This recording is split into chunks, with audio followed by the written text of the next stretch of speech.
back to your W-IKE news show. Taylor and Bridget here bringing you your afternoon announcements.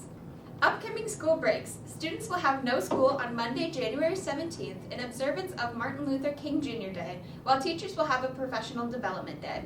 Also, students will have no school on Monday, January 24th, while teachers have work in the classroom day. The second semester will begin Tuesday, January 25th. There will be a middle school dance on January 28th from 6 to 8 p.m. Pre-sale tickets will be available for purchase starting January 18th. Attention middle schoolers. The district is looking for children to participate in a children's choir for the all-county musical this year. Any Warren County student in grades K through 8 is invited and welcome to participate. Rehearsals will be held on Mondays at Warren Area High School from 6:30 to 7:30 p.m. The choir will be part of the production and will need to be at every performance. The production days are March 31st, April 1st, and April 2nd. See the office for more details. News from the Guidance Office. See the Guidance Office for scholarship opportunities. Athletic news. Winter sports are now in session. Best of luck to our winter athletes. Now on to a sports interview with Paige. Y'all ready for this?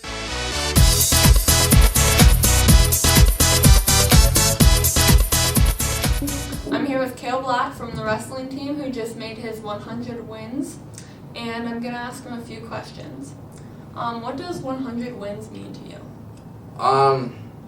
Just feels good to put my name on the banner next to a bunch of guys that have created a legacy here at Eisenhower for wrestling. A lot of them I know personally, and it's just cool to get to share that with them. Okay. Were you expecting to make the 100 wins so early in the season? So my goal was to get it by my junior year. I got cut short with COVID. Only got about 30 matches in last year, where I get around usually like 45. So was hoping to get it last year. Didn't pan out, but yeah, I was expecting to get it pretty early this season. Okay. How many wins do you expect to have by the end of this season? I think a good shot for me right now would be like 130, 135. So.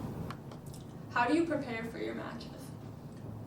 Get a good warm up in. Usually listen to some music. Mostly just have a good sweat when I walk out on the mat. Okay. And how do you stay motivated throughout the whole season? I think it's just, kind of looking at it as more of a team aspect than an individual aspect. Putting the team first, making it fun to be around your team, keeping it team oriented. We have good guys that I enjoy being around, so the longer I get to stay around them, I enjoy that. Okay, and good luck the rest of the season. Thank you. Now on to a journalism promo with Lydia and Miss Howe.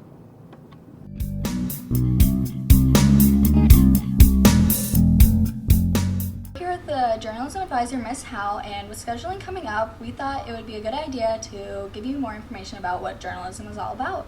Thanks, Lydia. So yes, as you're getting ready to complete your scheduling sheets, I just wanted to kind of touch base with the student body and talk to you a little bit about what our journalism program is.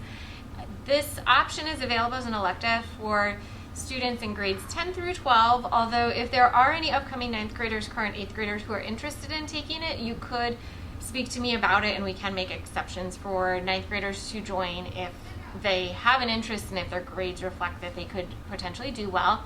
So journalism encompasses a lot of things, as probably everyone would guess. This news broadcast is part of our journalism program. We do it weekly. It's mostly journalism 2 and 3 responsible for this. And then we also do a podcast on a regular basis, which are really fun audio recordings. We do video projects in class, and we write for our school newspaper, The Squire. So there's a lot of that's involved with journalism, and it can be a really fun class. We do a lot of collaborative projects, but there are some requirements you want to keep in mind too. You probably should be a pretty strong student in your language arts class in order to do well, because we do write. So you want to have pretty good grades in English class. You also want to be able to meet deadlines pretty well, because a lot of our projects, and Lydia could attest to this, a lot of our projects and newspaper articles, they have certain deadlines they need to meet. Lydia is one of our editors, so she knows a lot about deadlines. And also you want to be able to work collaboratively in a group well, because at certain points throughout the year we also complete some group work. So those are all things to think about, but it's a really fun elective. It looks great on college applications. If you do well in the class, it can also help your GPA. And it's also, if you're looking to be more involved and just be a part of Eisenhower and kind of help build the school morale here at Eisenhower, we do a lot to try to advertise for school events, write about school events, take photos, post on our social media, and it's a really great way to kind of show Eisenhower school spirit and be involved in the school events here at Eisenhower as well. So if that's something you would have an interest in, you would just select, if you've never been in it before, you would select Journalism 1. Regardless of grade level, you would select Journalism 1 on your scheduling sheet. And again, if you're an upcoming 9th grader, current 8th grader who's interested in taking it, you can talk to me and we can make an exception. Any other students, 10 through 12, feel free to mark it on your schedule if you have an interest, and we would love to have you join us. All right, thank you. Now on to a Flower Baby interview with Hannah and Mrs. Criswell.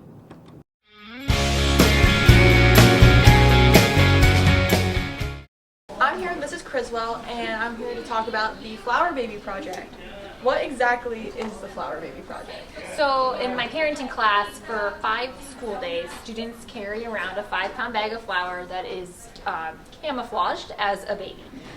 And they're responsible for basically taking care of it as though it were a real child. Okay. What did you want your students to learn from the project? I guess I just wanted them to have an understanding of what it might be like to have a child someday. I remember when I first became a parent feeling really blindsided. Like, I remember reading this book and it was telling me that I was going to have to feed this baby every 3 hours, and I sobbed because I was like, what have I done? So I guess I just wanted kids to have an understanding of what it takes to be a parent, especially a parent of a newborn. Yeah. What were some of the medical conditions your students had to research?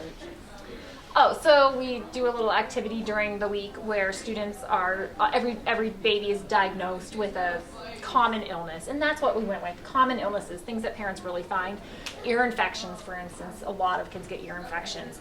What do they look like? What do you do when you get one? So we had ear infections, we did hand, foot, and mouth, jaundice, things that are incredibly common that, you almost are lucky if you don't end up with them. And what did your students struggle with, and what did they excel at? I feel like the struggle is probably, I feel like when I asked them that question, they told me that the biggest struggle was dealing with other kids around the babies. So I guess it's a matter of taking care of them in an environment that maybe isn't suited for flower babies. And what did they excel at? They all did an excellent job of being responsible. I didn't have a single complaint this year. That's awesome. Well, thank you for your time. You're very welcome. That's all for this afternoon's announcements. Have a great day and And stay classy, Eisenhower.